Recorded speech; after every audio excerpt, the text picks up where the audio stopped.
Isa ang kumpirmadong patay habang 6 masugatan matapos magkabakbakan ng paksyon ng Moro National Liberation Front o MNLF na tagasunod umano ni Nur Miswari at ang masundalo sa barangay Rio Hondo sa Zamboanga City.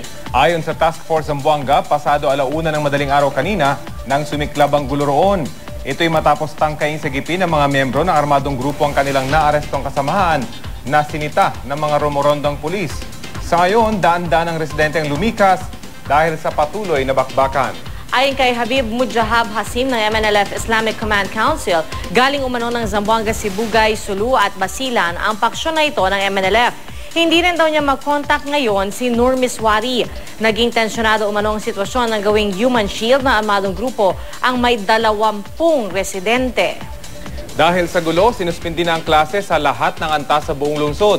Suspendido na rin maging ang negosyo at trabaho. Ang biyahe ng airline companies pa Zamboanga, kinansela na ng Civil Aviation Authority of the Philippines. Kinundi na naman ng Malacanang ang mga nangyaring gulo sa Zamboanga.